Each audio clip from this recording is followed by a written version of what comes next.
What is up, YouTube? Welcome back to the channel. Hope you guys have an amazing day so far. Like always, if you're new to the channel, I want you guys to hit the thumbs up, and only if I brought value to you guys through this video or any other video, I want you guys to subscribe icon. For today's video, as you guys might have read the title and ultimately looked at the thumbnail, I'm going to talk to you guys about a car crash I recently got into. Now, full disclaimer, the other individual, myself, are perfectly healthy. There's nothing really happened there. But long story short, it really kind of is a suckish situation because of the fact that I did a previous video a couple days prior to that where I mentioned how I spent $4,500 on modification for the C7 Corvette.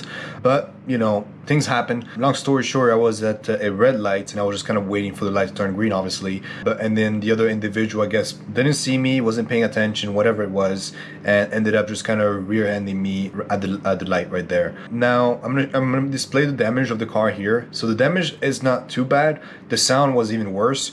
Mostly because every sound in a car crash always sounds pretty loud. But the biggest thing was whenever it initially got hit, when I looked over on my rear view mirror, it looked like his car was literally on top of mine. Now, he was in a lifted Chevy truck, so it was one of those things that it was kind of a little bit higher in a sense. So whenever I got out of the car, I checked on him, he was good to go, and then I ultimately checked on the car. And obviously the damage when I first saw it didn't look too bad, obviously, until you get very close to it. And then you see that the tail light is broken, and then a few other things like the rear bumper is completely pretty much broken at that point. So I'm pretty much getting the car back today. It's all the parts can be replaced and all those things. I had to call multiple Chevy dealerships, spend like a whole day going through different body shops and seeing the best way to go about it. Mostly because I didn't really care much to go through the insurance aspects, because the insurance most of the time what they would do is number one, it's going to raise his insurance, and number two is mostly like they're going to put down a Carfax and then it's going to account more depreciation on the car, when it's honestly just an easy fix by just taking the bumper out, fixing anything that's in the back that's broken potentially.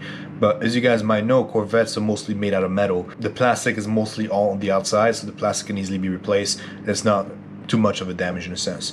So we went around to pretty much just taking it to the dealership, seeing what it would cost to replace the bumper, replace the lights, and if there was any additional damage that potentially needs to be replaced down the road. But honestly, the damage was just the bumper by itself and the tail lights, which the bumper was about $600 or $700 close to, and then tail lights was roughly about $250 just about. The wing itself was fine, everything else in the car was perfectly fine, but just getting it painted, the manpower and all those things, it came up to almost $2,500 overall. So it's already paid for. I'm getting the car back sometime today, so I'm actually excited about that, and then I'm getting modified actually next week. So I was kind of upset initially when it first happened, because I was planning to get the car modified this week, and now having on the shop trying to get it worked on to get it fixed. So at the end of the day, it worked out perfectly, because we didn't receive the parts for the car modification until pretty much, because it's gonna be, I think, Monday we're gonna get the last part, which is the headers. So I'm super excited about that.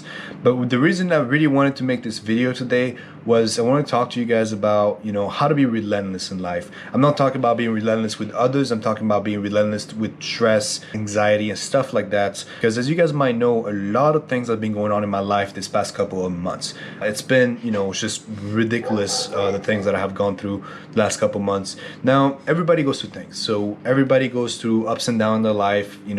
It's the virus time frame, so everybody's going through a lot in their life right now. So what I really want to talk about is how do you overcome just everything in those life, and when it comes to negative mindsets. And the biggest thing was whenever I got in a crash, the first thing that came to my mind was like, why me, why now, and why? Because during that time frame, I was just putting my house to sell, so I was already dealing with the stress of having open houses, having people in and out of my house the entire time, and stuff like that. So for somebody that's introverted like me, having people in and out of your personal space can be pretty hectic. So that's one of those things that it really comes down to who you are. If it was doing open houses in other people's houses, it's completely different than doing it in your own property, and that's what kind of got to me a little bit. So it's kind of like putting a little stress to me. But other than that, obviously I was getting divorced in the time frame, which I'm fully divorced, obviously. But I was also getting out of the military. So right now I'm fully out of the military, fully divorced, and I'm going to school full time. So it's like I was a lot of things on my plate at one single time. So it kind of felt overwhelming just at that one point. So I want to talk to you about the steps that I had to take in order for me to put me in a positive mindset of like, okay, this is what I can do. This is the things that I can ultimately get done right now in order for me to become successful down the road. And the first step was obviously, getting the car fixed. Because one of the things about dealing with stress and being relentless is really dealing with things that you can affect and effectively, overcome. Don't deal with things that you really don't have anything over it. So the car crash happening, there was nothing I could do about it because obviously it was not my fault. It was the other individual who just didn't pay attention, whatever it was.